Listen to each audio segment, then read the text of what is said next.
அப்பான்னா நீங்க எத்தனை கேள்வி வேணாலும் கேளுங்க. ஆனா நீங்க அப்பா இல்ல.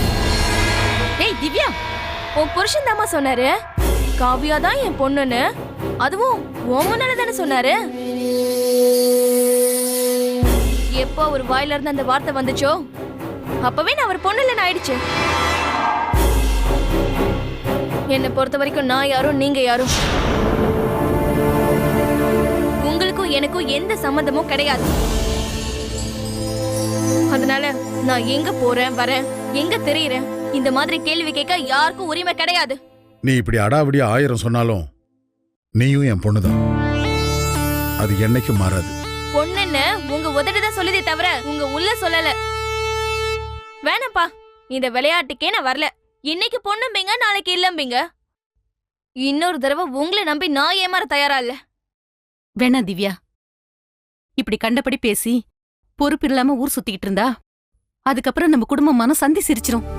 ஏன் உங்க பொண்ணு காவியா 1 வருஷம் எவன் கூடயோ போய் குடும்பம் நடத்திட்டு இருந்தாலே அப்பெல்லாம் உங்க மானம் போலையா? இப்ப நீயும் என் பொண்ணு தானே சொல்றீங்களே. உங்க பொண்ணோட கல்யாணம் மனமேடை வரைக்கும் வந்து நின்னு போச்சே, அப்ப உங்க மானம் போலையா? நீங்க பாருங்க, நான் அந்த வீட்ல ஒழுங்கா இருக்கணும்னா ஒரே கண்டிஷன் தான். நான் இருக்கிற இந்த வீட்ல உங்க பொண்ணு காவியா இருக்க கூடாது.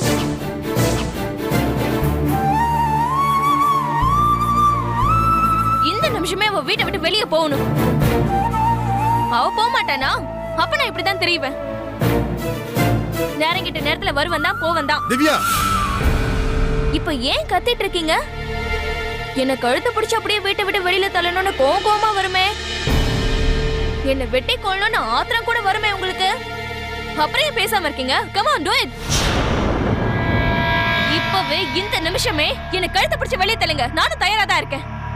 வதேரமா கட்டின புடவையோட தான் போவேன். மாத்து துணி எதுவும் எடுத்துட்டு போக மாட்டேன். நான் ரெடி. அதுக்கு நீங்க ரெடியா?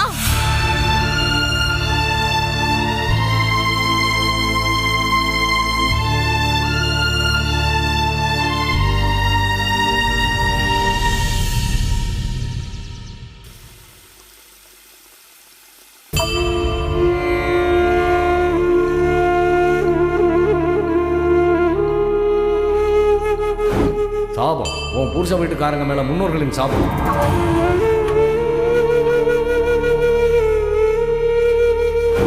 அதுக்கு முறையா வருஷம் திதி கொடுக்கணும். இல்லாட்டி இறந்தவங்களோட சாபம் வாரிசுங்களை வாழ விடாது.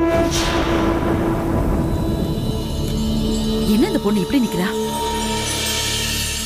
ஏய் வேணி, வேணி, நீ எந்த உலகத்துல இருக்கிறவ?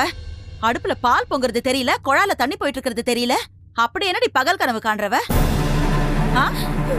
அடியே, நான் கேட்டுக்கிட்டே இருக்கேன், போயிட்டே இருக்க. ஏய் நில்லடி. என்னடி நீ? நான் கேட்டுக்கிட்டே இருக்கேன், நீ பாட்டுக்கு கோட்டை பிடிக்கிற மாதிரி வந்து நிக்கிறவ. சும்மா இருமா, வயிற்றுச்சல கிளப்பிக்கிட்டு. நானே என் புருஷனை கோட்டை விட்டுருவேனோடு பயந்துட்டு கிடக்க. கோட்டைய பிடிக்கிறாங்களாம், கோட்டைய. வேணி, என்னடி உன்னை டைவர்ஸ் பண்ணிடுவேன்னு பெரியவன் கிட்டயும் என்கிட்டயும் மிரட்டினாரே, அத நினைச்சு பயப்படுறியா? சும்மா உதார் பார்ட்டிடி உன் புருஷன். மொச பிடிக்கிற நாய மூஞ்சிய பார்த்தா தெரியாது? உன்னையும் அறுத்து விட்டுட்டு பேரவ அந்த மனுஷன் சோத்துக்கே சிங்கி அடிக்க வேண்டியதுதான். மா, அவங்கள பத்தியும் அவங்க வீரத்தை பத்தியும் எனக்கு தெரியாதா?